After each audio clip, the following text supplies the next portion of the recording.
à cette édition Vérité face à face avec votre animateur principal, Serge Nyawa. Pour cette émission face à face, nous allons disséquer aujourd'hui le discours du président des États-Unis, son excellent Donald Trump, aux Nations Unies. Le mois dernier, dans tous les cas, il va falloir que chacun de nous sache réellement qu'est-ce que le président Donald Trump voulait dire dans son discours. Sur ce même plateau, nous continuerons de pouvoir analyser les discours aussi de certains chefs d'État, surtout les chefs d'État africains. Car le discours du président Donald Trump est un discours d'éveil de conscience. C'est un discours où aujourd'hui, il nous apprend que les autres nations qui ont une forte puissance doivent aussi respecter les petites nations. Mais vis-à-vis de cela, il a aussi parlé de l'ONU qui devrait quand même faire, en tout cas vraiment qui est d'ailleurs le président de ce monde, qui devait coordonner les choses. Mais jusqu'à preuve de contraire, nous savons qu'est-ce qui se passe en Afrique avec cette grande institution. Alors, cette phase de discours va nous permettre quand même de comprendre ce qui est là-dedans. Et pour cela, j'ai donc mon ami personnel, Monsieur Yves Kenao, que j'ai appelé Bulldozer, qui touche un peu à tout. Même si vous l'appelez au sport, vous l'appelez quelque part d'autre, il va toujours prendre son temps pour pouvoir vous dire ce qu'il pense. Mon cher Yves, merci encore une fois de plus d'être avec moi dans ce studio pour qu'on puisse essayer de parler de ce discours du président des États-Unis, Donald Trump. Merci Serge Nyawa pour l'invitation. Et surtout, je voudrais te féliciter et te remercier pour le courage avec lequel tu as choisi d'analyser le discours du président américain. Vous savez, le président américain est de nos jours, Donald Trump, je veux dire, le président Donald Trump est une personnalité controversée, est une personnalité critiquée, surtout par les Africains et pour diverses raisons. À tort ou à travers, les Africains ont toujours critiqué le président Donald Trump. Et si tu as eu le courage d'apporter, de demander à ce qu'on analyse le discours de Donald Trump ici sur Tempo Afrique TV, c'est parce que tu as trouvé que ce discours de Donald Trump concernait plus le continent africain, les chefs d'État africains, les Africains, plus que les autres du monde entier. Tout ce qu'il a dit, tu as bien dit que c'est un discours d'éveil de conscience. Et si c'est un discours d'éveil de conscience, Tempo Afrique TV est aussi une télévision d'éveil de conscience. C'est en ce titre-là que je dis que tu as eu le courage. Parce que je sais combien les gens vont t'accuser d'avoir amené le discours du président Donald Trump sur Tempo Afrique TV. Et je voudrais tout simplement leur dire que ce discours de Donald Trump est un discours d'éveil, de conscience, surtout de conscience de l'Africain. D'accord. Et c'est ce but-là que nous sommes fixés ici. Alors, je te laisse, on va aller dans le détail pour expliquer aux gens, de bout en bout, phrase par phrase, paragraphe par paragraphe, ce que M. le Président américain voulait dire dans son discours. Je m'arrête là. Merci donc mon cher Kenao. Nous ne venons pas ici pour supporter un président quelconque. Nous avons réellement le discours. C'est un discours qu'il a prononcé et nous l'avons intégralement ici. On va parler du contenant, du contenu de ce discours. C'est pour cette raison que nous sommes là. On va en faire autant avec aussi les autres chefs d'État. Alors le président américain s'est exprimé à l'Assemblée des Nations Unies à New York. C'était donc sa 3e participation à la grande messe annuelle de la diplomatie mondiale. Alors, face aux représentants de 193 membres de l'ONU, le président Donald Trump, maître donc du slogan American First, sur un ton grave, est sorti de sa réserve en parlant de la souveraineté des nations. Il a dit que l'avenir n'appartient pas aux globalistes, mais l'avenir appartient aux patriotes.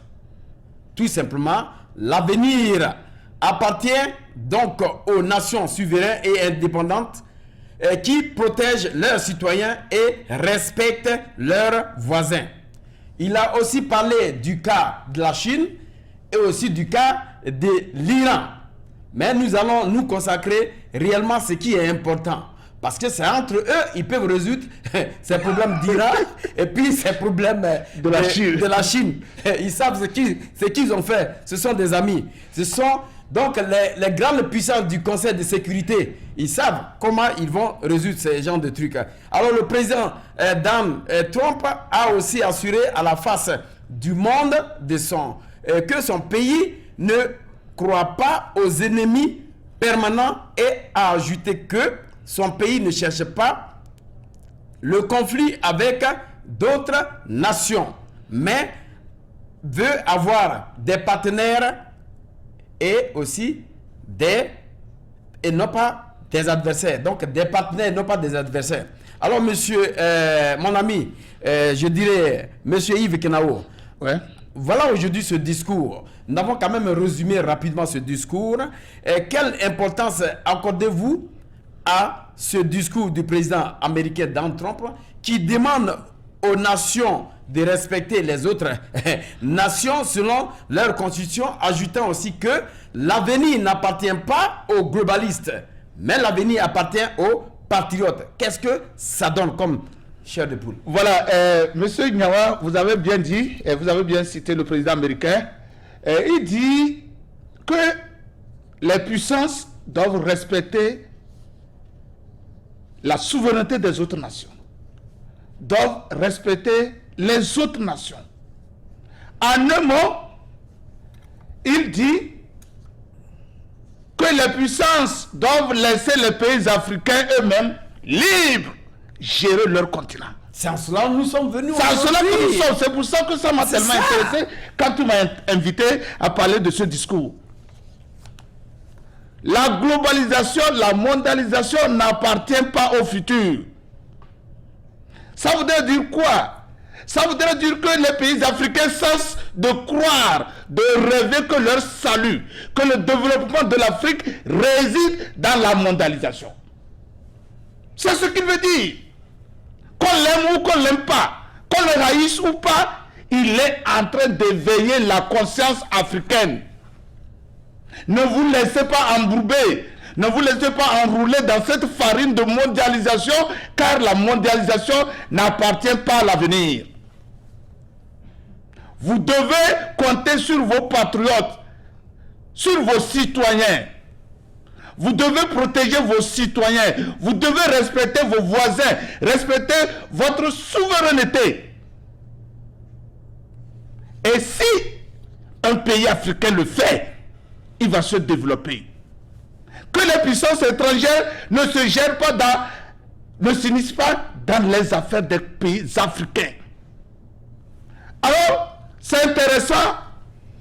Et je ne sais pas si les chefs d'État africains qui étaient à l'Assemblée générale des Nations Unies le mois passé ont écouté ce message. Il faut te demander quel est le discours qu'ils sont allés présenter devant cette nation. C'est un discours pour pouvoir un peu faire, comment je peux appeler ça, une belle lurette aux Nations Unies ou bien une belle lurette aux pays comme la France. Écoute bien ce qu'il dit. Il dit que le futur appartient aux nations souveraines et indépendantes qui protègent leurs citoyens, respectent leurs voisins et honorent les différences qui font de chaque pays un pays unique et spécial. Ça voudrait dire quoi? Ça voudrait dire que le Sénégal peut être le Sénégal, que le président sénégalais respecte la souveraineté du Sénégal, que le président sénégalais protège les citoyens sénégalais, que le président sénégalais trouve à manger, cherche le bien-être des citoyens sénégalais. Mais prenons toujours l'exemple de ce pays, que ce soit le Togo, que ce soit le Togo, le Ghana, la Côte d'Ivoire, n'importe qui, c'est ça. Le respect des citoyens. Quand on dit de respect des citoyens, c'est quoi? C'est le respect de la dignité humaine de ces citoyens. Et c'est celui-là qu'on critique, hein? C'est cela qui nous éveille. C'est important, même si on ne l'aime pas, mais ce qu'il vient de dire là, ça doit nous faire réfléchir. Mais mon cher, quel pays, quel président, si nous créons en Afrique qu'il n'y a pas de démocratie, si nous créons en Afrique qu'il n'y a pas de respect des droits de l'homme, si nous créons en Afrique qu'il n'y a pas la liberté d'expression, ce monsieur-là vient de nous dire, de rappeler au chef d'État africain qu'il faut qu'il respecte leurs citoyens, qu'il protège leurs citoyens. Et c'est dans cette différence-là que chaque pays est unique, est spécial, mais pas dans la globalisation. Et s'il dit que la globalisation le futur n'appartient pas à la mondialisation, il a raison. Depuis quand les pays développés, les puissances ont ouvert leurs portes à l'Afrique, aux Africains? Si la mondialisation profitait à tout le monde, si la mondialisation était le futur, on n'allait pas voir des Africains se noyer dans l'Atlantique parce qu'ils viennent aller en Europe. On allait ouvrir la porte. Oui, mais on va revenir sur l'immigration parce que voilà, je dis ça aussi. Je dis ça. Le problème de l'immigration qui est un problème, en tout cas vraiment, voilà. qui doit être réglé. Monsieur Nyawa, allez-y. Il dit bien, la mondialisation n'est d'autre que la volonté de la domination. La mondialisation n'est rien d'autre que la volonté de domination. Elle ne protège pas l'intérêt de la majorité, mais elle protège les privilèges d'une poignée d'individus. Voilà. D'accord. C'est une vérité que les Africains, les pays africains et leurs chefs d'État doivent comprendre pour qu'ils cessent de répéter à la longueur de la journée mondialisation, mondialisation, mondialisation. Mais je m'arrête là. Au même moment que ce discours est prononcé, où on nous dit, on demande aux nations de respecter les autres nations, mais de ne pas bafouer leur souveraineté. Au même moment, ces nations que nous représentons, on nous amène des marionnettes, on nous impose des chefs d'État qui aujourd'hui fait l'intérêt de cette communauté internationale. C'est en cela le hic. Je ne comprends pas, M. Kenaou. Voilà, justement, les pays africains devraient donc, à partir de ce discours, rappeler aux autres présidents des puissances étrangères qui sèment de la bordel en Afrique, de cesser de le faire, de respecter leur souveraineté, de respecter leur dignité, la dignité de leurs citoyens. Et qu'est-ce qui va se passer? Ça fera qu'on n'aura pas des élections contestées à tout moment. On n'aura pas à voter des présidents qui sont imposés par les chancelleries étrangères en Afrique. Que les résultats des urnes en Afrique sortent. Monsieur Nyawa, ce discours-là, il est fondamental aux pays africains. Il est fondamental. Et il a parlé même du côté, il a dit que l'Amérique ne sera jamais un pays socialiste. Il a bien dit, et il a dit que selon lui, l'Amérique ne sera pas socialiste. Mais il a martelé aussi que il faut surveiller de près la situation au Venezuela. Mais quand il dit l'Amérique ne sera pas socialiste, aujourd'hui, nous voyons des partis socialistes en Afrique. Ce sont des termes qui nous ont prêtés. Mais on continue de faire des copies-collées et on ne sait pas où on amène l'Afrique. Voilà. Au Sénégal, par exemple, nous avons quoi? Le Parti socialiste de Ouattara. En Côte d'Ivoire, nous avons quel parti? Parti républicain. C'est encore le parti d'ici qu'on prend, le nom ici qu'on prend, parti républicain. Voilà. Puis, où encore? Au Togo, on parle de parti socialiste. Mais justement, parti libéral togolais. La colonisation continue toujours sur cet aspect-là. Voilà. Donald Trump nous donne l'occasion aussi de dire aux Africains comment ils doivent se comporter, M. Kenaou. Voilà.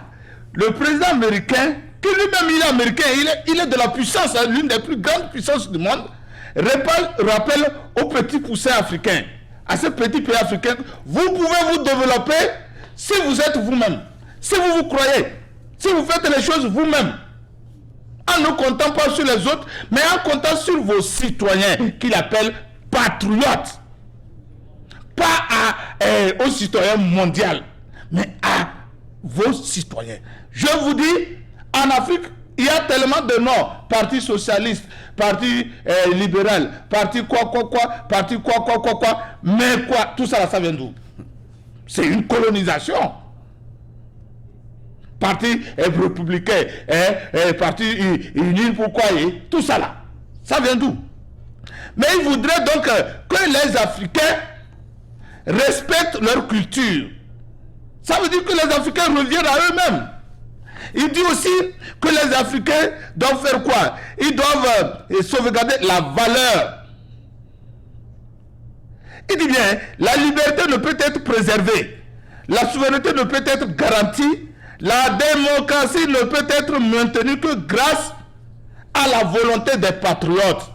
Quoi de plus normal? Si vous-même, si les nationaux ne sont pas fiers d'eux-mêmes, si les nationaux ne veulent pas protéger leurs frontières, leur souveraineté, si les nationaux ne sont même pas fiers de leur pays, comment vous voulez que la liberté règne, M. Nyawa? Donc les Africains doivent s'inspirer de ce discours-là. Les chefs d'État qui étaient à l'Assemblée générale le mois passé doivent mettre en application la plupart de ce discours. Je sais que vous avez retenu beaucoup de choses. Continuez, on va aller. Il a parlé quand même de cette grande institution, l'ONU, qui devait quand même être le gendarme de tout ce monde entier, intervenir, respecter les souverainetés, faire respecter aussi les souverainetés, imposer la sécurité et la paix. Mais M. Kenao, au vu de ce que nous sommes en train de voir, nous avons vu hier ce qui s'est passé dans les autres pays africains. Est-ce que l'ONU réellement nous aide à imposer la paix, la sécurité, la souveraineté? Est-ce que l'ONU est cette institution-là qui a été mise en place par les États-Unis, comme M. Donald Trump l'a dit, pour uniquement imposer la paix, la sécurité et puis la souveraineté? Mais elle a été financée en partie, en grande majorité par les États-Unis. Alors, qu'est-ce que l'ONU nous apporte au vu de tout ceci? Voilà. Si vous avez vu, durant sa campagne, il a essayé de menacer l'ONU en disant à l'ONU que les Américains vont se retirer de l'ONU, que les Américains vont se retirer de l'OTAN. Je reviens tout petit peu sur l'ONU. Quand l'ONU était créée, aussitôt après la Deuxième Guerre mondiale, les objectifs de l'ONU étaient très nobles. Et les Africains ont placé leur confiance à cette nouvelle organisation qu'on appelait l'Organisation des Nations Unies. Mais très tôt, les Africains se sont désenchantés parce que, jusqu'à preuve du contraire, l'ONU n'a fait que détruire l'Afrique. L'ONU n'a fait que détruire tous les pays de l'Afrique. Car c'est à partir de cette organisation mondiale que les puissances se cachent pour faire réaliser leur sale besogne. Je n'en ai pour preuve que la guerre, que l'élimination pure et simple, l'assassinat pur et simple de M. Kadhafi, l'ancien président de la Libye, qui avait un projet pour toute l'Afrique. Et ce président-là a été purement, simplement éliminé par qui? Par un vote, par une résolution de l'ONU qui demande d'aller bombarder la Libye sous prétexte de la protection des civils. C'est un fait grave. C'est un handicap grave que l'ONU a causé à l'Afrique. Car si Kadhafi était encore vivant, tout le projet que Kadhafi avait pour l'Afrique serait réalisé et l'Afrique se libérerait économiquement et financièrement de ces puissances-là, de ces vautours de l'Europe. Mais l'ONU l'a abattu froidement. Ce n'est pas fini. Regardez le cas du Mali, du Nord Mali. Regardez le cas de la République démocratique du Congo, à l'est de la République démocratique du Congo. Regardez le cas de la République centrafricaine. Là où partout en Afrique, là où l'ONU se trouve, il n'y a que des guerres intarissables et qu'on ne peut pas finir. C'est l'ONU. L'ONU est devenue un instrument de domination des puissances sur le reste, surtout de l'Afrique. Et ce monsieur, le président américain, a eu l'occasion de dénoncer cela pour éveiller les pays africains. Bon, moi, je ne peux pas vous dire sortez, Mais je peux tirer sur la sonnette d'alarme. Si vous êtes intelligent, vous sautez. Si vous n'êtes pas intelligent, vous restez là et on vous piétine. Qu'on continue pas à nous piétiner. C'est ce que je lis de cette déclaration. Donc c'est aux pays africains de comprendre que l'ONU ne sert à rien pour l'Afrique. L'ONU n'a pas fait évoluer l'Afrique. L'ONU a retardé l'Afrique. Et il est temps que les chefs d'État africains, que les délégations africaines à l'ONU posent la problématique. On va toujours continuer parce qu'on en a beaucoup sur notre fichier ici. Il dit encore une fois de plus, en Amérique, les gens gouvernent, les gens dominent, les gens sont souverains. J'ai été élu non seulement pour prendre le pouvoir, mais pour donner le pouvoir au peuple américain à qui il appartient. Dans les affaires étrangères, nous renouvelons ce principe fondamental de la souveraineté. Et le premier devoir de notre gouvernement qui lui incombe est de s'occuper de ses citoyens, de nos citoyens, de répondre à leurs besoins et aussi d'assurer à leur sécurité, de préserver leurs droits, excusez-moi, et de défendre leurs valeurs. En tant que le président élu des États-Unis, je mettrai toujours l'Amérique en première position, tout comme vous, en tant que leader, vos pays, mettez toujours vos pays en première position. Alors, monsieur Kenao, si on revient en Afrique, si on revient en Afrique, qu'est-ce qui se passe? Est-ce qu'on nous met, est-ce qu'on nous respecte? On respecte un peu le peuple. Quand on dit, c'est le peuple qui m'a élu, monsieur Kenao. Voilà ce que vous venez de lire. Monsieur le président américain rappelle aux pays africains. Moi, je dis toujours aux pays africains parce que dans les autres pays, ça n'existe pas tellement. Imaginez dans quel pays africain vous avez vu le président de la République respecter son peuple. Dites-moi. Dans quel pays africain? Il n'y en a pas.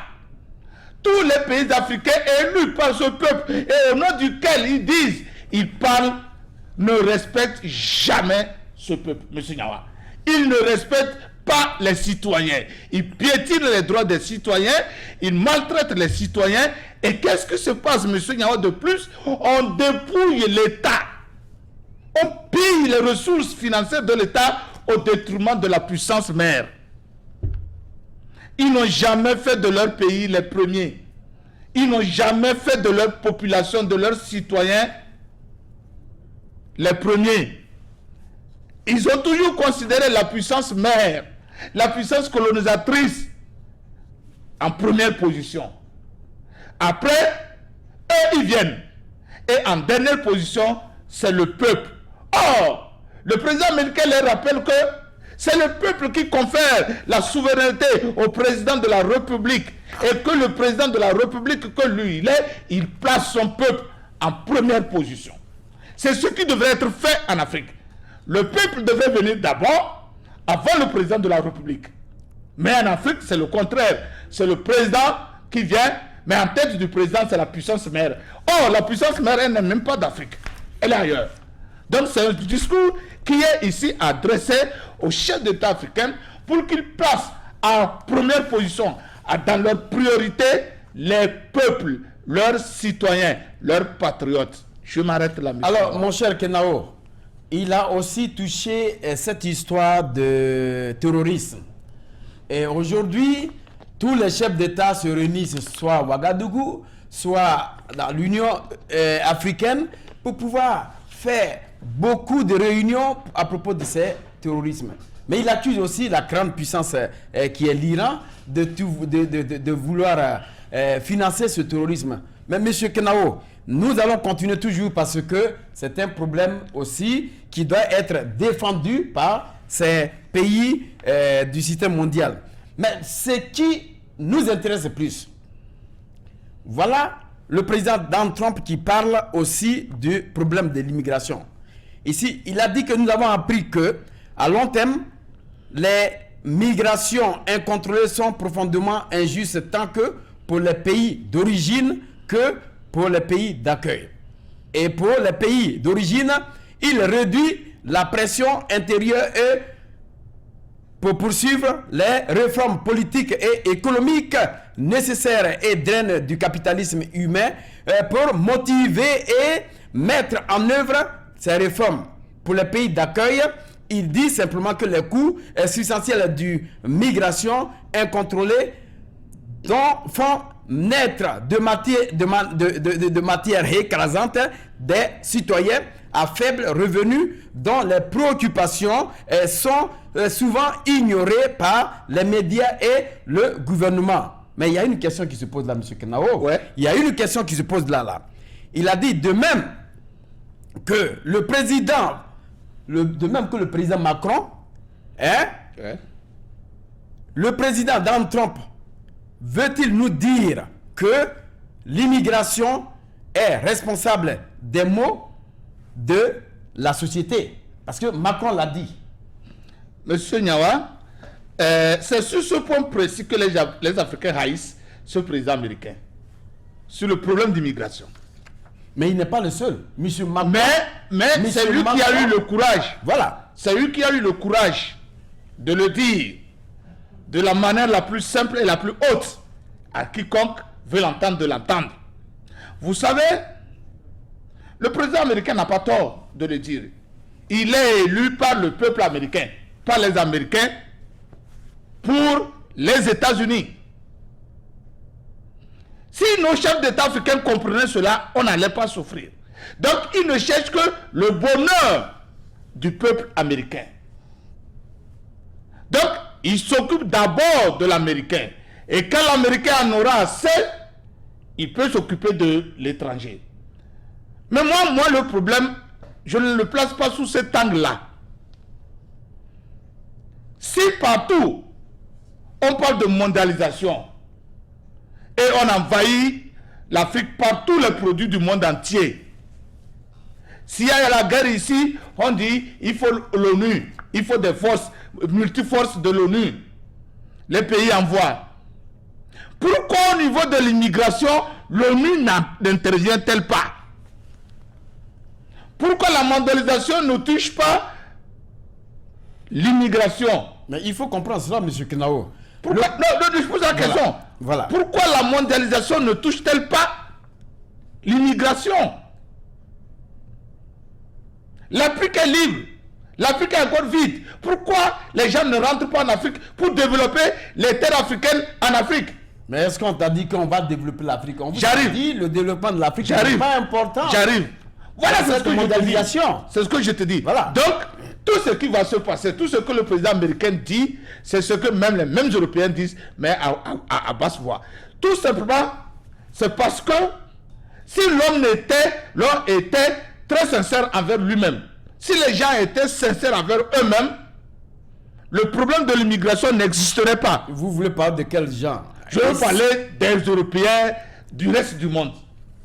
S'ils étaient sincères envers eux-mêmes, ce problème d'immigration n'existerait pas. Parce que les frontières seraient abolies d'emblée avec la mondialisation. Mais au moment où... Et si les frontières sont abolies, on ne parlerait plus d'immigration, on ne parlerait plus de ceci ou de cela.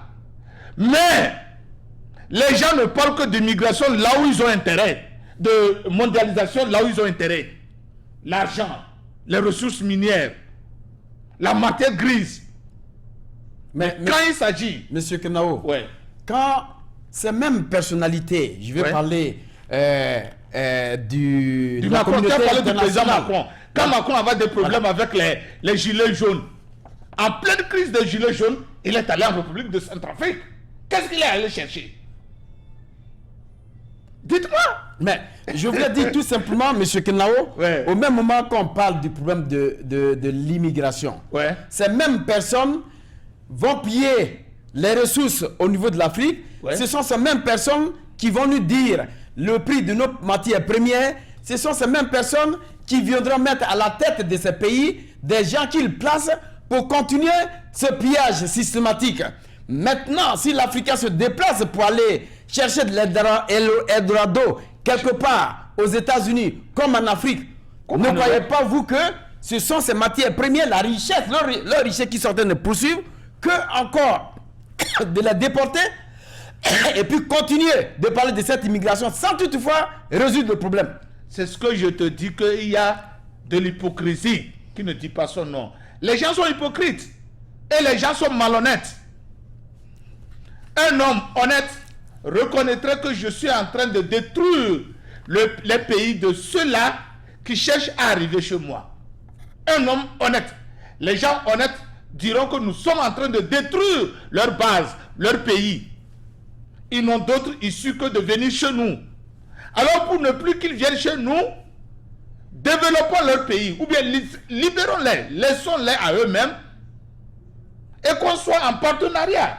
Ici, ce n'est plus partenariat, on vous dicte tout, on vous ordonne, on vous donne des ordres, on est derrière vous avec des bâtons, avec, comme si vous étiez encore des esclaves ou des élèves, et en fait de compte, on parle de mondialisation. Quand M. Macron parle du fait qu'aujourd'hui, l'immigration, c'est le mal même de la société, il a même dit, mais il oublie au même moment que en France, l'électorat fait au moins 30% des immigrants aujourd'hui qui votent. Mais M. Macron ne revient pas pour dire que cette même immigration apporte de l'argent,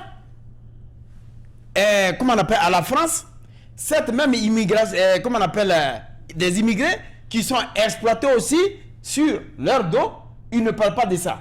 Mais, mon cher Kenao, est-ce que ce problème-là, c'est un problème qui ne devait pas être résolu par la France ou bien par nos chefs d'État africains? Parce que s'il y a l'immigration, c'est que les chefs d'État africains ne font pas la moine de leur pays, du peuple qui se dit que c'est moi-même qui l'a voté. C'est ce peuple qui m'a voté. C'est ce peuple-là, à cause de ce peuple-là, je suis là.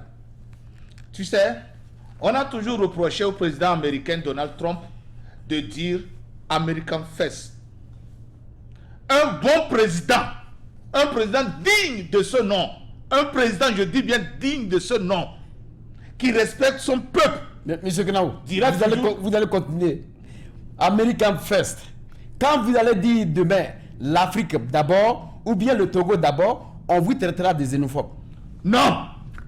Je dis, voilà, c'est justement, c'est un homme responsable. Il dit là, les Américains, les États-Unis d'abord. En fait, tous les présidents africains devraient dire respectivement que leur pays d'abord, leurs citoyens d'abord, avant les autres. Mais on ne le voit pas en Afrique. Même les chefs d'État africains ne sont pas des patriotes. Les chefs d'État africains sont des lâches. En fait, les chefs d'État africains n'aiment pas l'Afrique.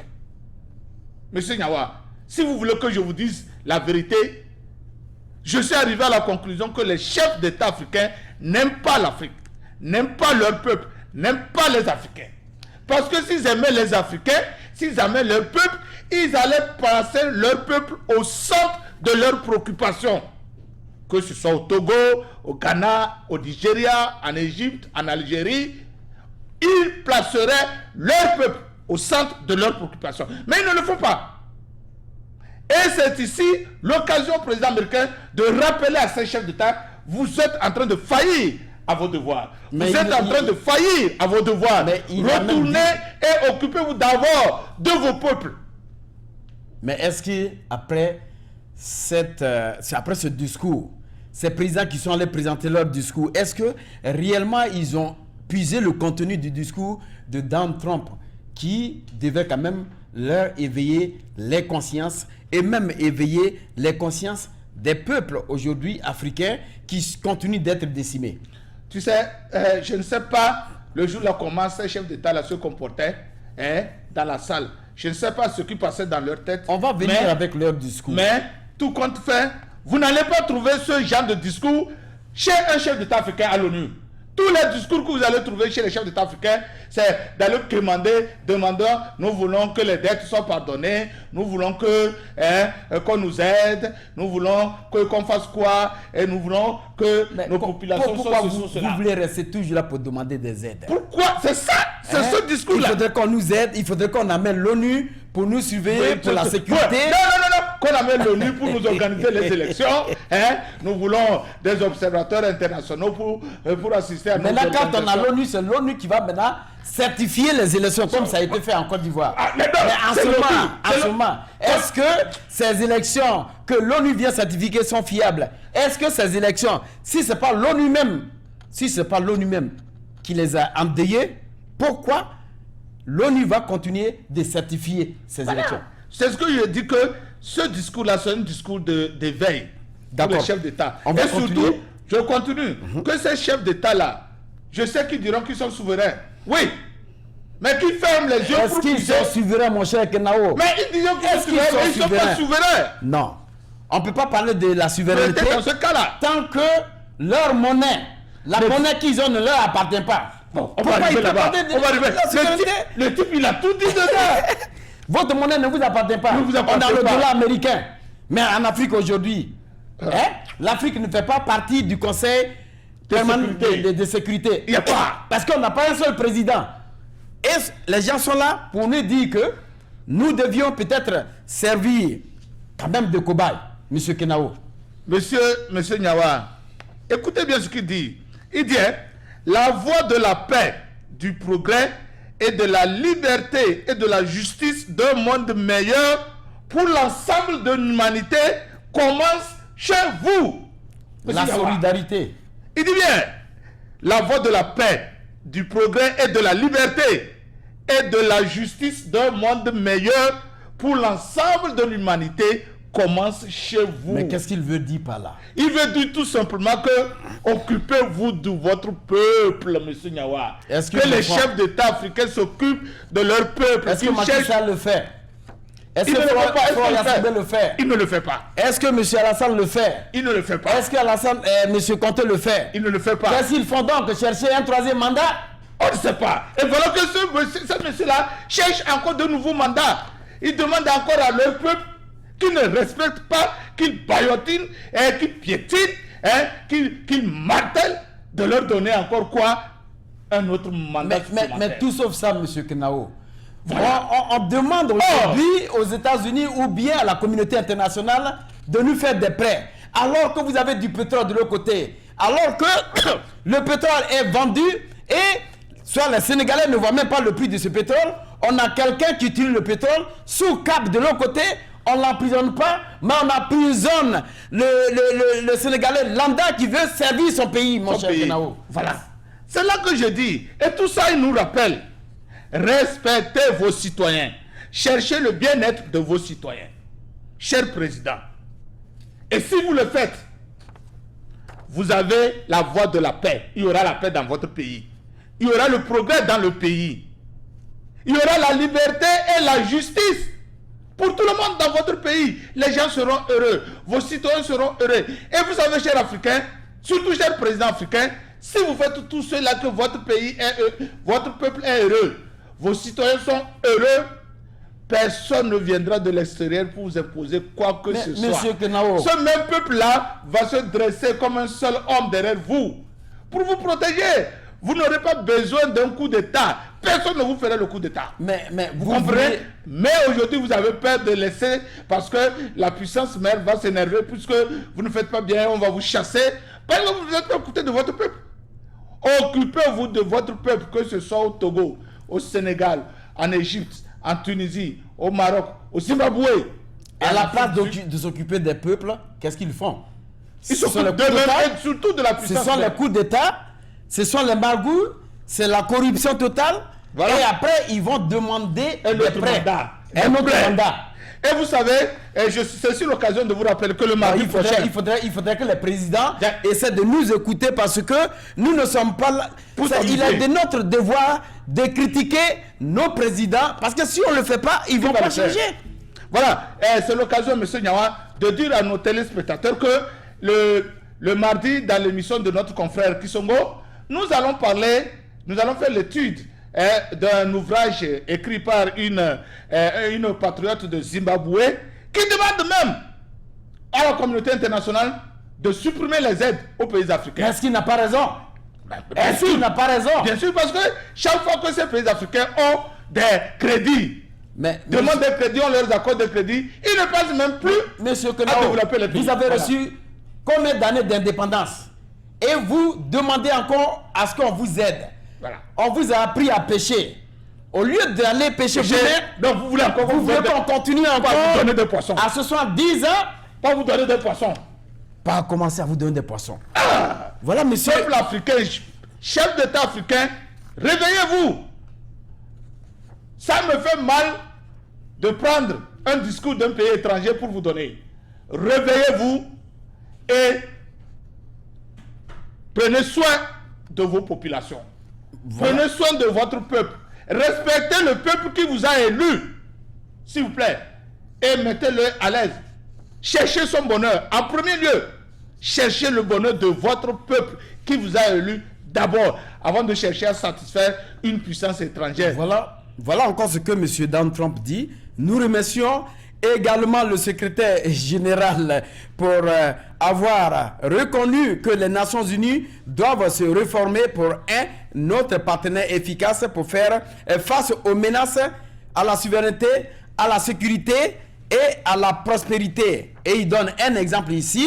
Il est une source massive d'embarras pour les Nations Unies que certains gouvernants qui violent les droits de l'homme siègent au Conseil des droits de l'homme à l'ONU. Mais c'est normal. Là encore, monsieur Yawa, là encore c'est un paradoxe. C'est un paradoxe. On ne peut pas donner d'exemple ici, mais il y a des présidents qui sont venus. Non, il y a des présidents européens, des présidents américains, des présidents chinois.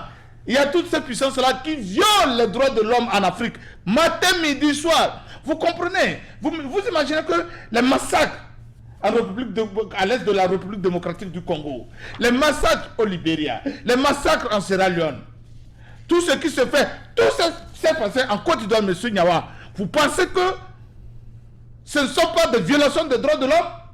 Pas de puissances étrangères qui ne sont jamais inquiétées par l'ONU? Allez en République centrafricaine. Les viols même sont commis par des soldats de l'ONU. Mais on ne les attaque pas sous prétexte que ce sont des forces de l'ONU. Ce que je vous envoie encore, c'est décevant. M. Donald Trump a prononcé un discours, comme je l'ai dit au début, qui est un discours d'éveil de conscience. Mais nous avons aujourd'hui l'Union africaine, la CEDEAO, qui sont nos institutions qui devaient quand même nous protéger. Mais M. Kenao, ouais. J'ouvre la parenthèse, que l'Union africaine, par rapport à ce que M. Donald Trump a dit, l'Union africaine, le siège de l'Union africaine a été espionné durant 5 ans par la Chine. Et jusqu'à preuve de contraire, personne n'en parle. Mais ces mêmes Français aujourd'hui qui ont vu que la Chine commençait à prendre la position en Afrique, sont venus vous dire que des caméras sont placées à l'Union africaine. Tout ce que vous êtes en train de dire, ça sort là-bas. Mais, M. Kenao, est-ce qu'on a une souveraineté? Est-ce que l'Afrique est libre? Est-ce que l'Afrique continue quand même de se développer? Est-ce que nous voulons le développement de l'Afrique? Est-ce que ces chefs d'État aujourd'hui ont pris conscience de ce discours de Donald Trump, M. Kenao? Je ne sais pas, mais j'ose croire qu'ils ont pris conscience. Votre histoire de CEDEAO, de l'Union africaine, vous ne savez pas que ce sont des ailes marchandes de l'Union européenne? Ce sont des démembrements de l'Union européenne. Et comment se fait-il que la Chine espionne? Vous comprenez? C'est parce qu'elle n'a pas été invitée. Mais quand la France, les États-Unis, Luxembourg, l'Union européenne, tous siègent au sein de l'Union africaine, dans la cellule de prise de décision de l'Union africaine, qui n'appartient qu'aux pays africains. Vous voyez? Et encore. C'est ça ce que ce monsieur-là dit, qu'il faut protéger votre souveraineté. On n'a plus le temps, voilà. Mais M. Donald Trump a quand même dit que je vais donner l'Amérique au peuple américain. Et après mes 2 mandats, je suis parti. Ouais. Mais aujourd'hui, au moment où nous sommes en train de parler, il y a des dialogues qui sont en train de se faire en Katamiti. Il y a des convocations qui sont en train de faire en Katamiti. Il y a d'autres personnalités qui peuvent faire le moine de certains pays sont en prison. On cherche encore à emprisonner d'autres personnalités pour essayer de faire un autre mandat ou bien placer exactement quelqu'un, son dauphin. Monsieur Kenao, est-ce qu'aujourd'hui, si tu as fait un mandat, est-ce que tu seras habilité encore de placer quelqu'un d'autre comme un dauphin? À quoi ça sert? Monsieur Nyawa, un vrai responsable. Un responsable qui est en harmonie avec son peuple. un responsable qui respecte son peuple n'a pas à craindre après son départ. Seulement, si vous ne respectez pas votre peuple, si vous n'êtes pas aimé par votre peuple, si vous piétinez votre peuple, vous avez toujours peur d'après votre présidence. Et c'est ça en Afrique. Ils n'ont jamais respecté les droits de leurs citoyens. Ils les ont toujours piétinés. Ils ont toujours détourné les deniers publics. Maintenant, ils ont peur qu'on les juge. Et ils voudraient mourir président. Et c'est qui connaissent ces lois-là pour provoquer. Voilà. C'est pourquoi chaque fois on cherche à modifier, à torturer le coup aux constitutions pour s'éterniser. Le président américain sait qu'il ne travaille que pour son peuple. Quand il va faire ces 2 mandats, si Dieu lui donne la chance de faire un autre mandat, s'il arrive à le faire, tant mieux. S'il n'arrive pas, il s'en va. Et il laisse quelqu'un d'autre faire le travail. C'est ça que nous devons apprendre en Afrique.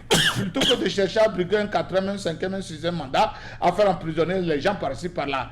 Alors, M. Nyawa, et je voudrais tout simplement terminer en disant au président africain que si aujourd'hui j'ai accepté votre invitation pour analyser ce discours du président américain, Donald Trump, c'est parce que j'ai trouvé que c'était important. C'est parce que j'ai trouvé que je me suis retrouvé dedans en tant qu'Africain. C'est parce que je voudrais qu'eux aussi, ils se retrouvent dans ce discours comme un discours d'éveil, pour qu'ils puissent prendre conscience, s'ils ne le savent pas, pour s'occuper de leurs citoyens d'abord, pour s'occuper de leur peuple d'abord, pour respecter leur peuple, pour chercher le bien-être, rien que le bien-être et le bonheur de leur peuple. Comme cela, ils crieraient la paix dans le monde. Ils crieraient la liberté dans le monde. Ils crieraient la justice égale à tous dans le monde. Et ils créeraient un monde meilleur pour l'ensemble, plutôt que de s'orienter dans une mondialisation qui ne respecte aucun intérêt de leurs citoyens. Je vous remercie. C'est sur ces mots, nous voulons quand même finir ce face-à-face vérité avec votre animateur principal, Serge Nyawa. Mon invité aujourd'hui, c'était Yves Kenao pour déclipser le discours de Donald Trump qui a été un discours d'éveil de conscience, non seulement pour les Africains, mais pour le reste du monde entier. Je vous invite encore la semaine prochaine. Nous allons venir sur ce même plateau à la même heure, continuer de pouvoir disséquer les discours de nos chefs d'État africains lors de cette assemblée. Encore une fois de plus, merci encore de nous avoir écoutés et de nous avoir suivis longuement. Je vous donne rendez-vous tout simplement la semaine prochaine dans cette même salle. Au revoir. Merci.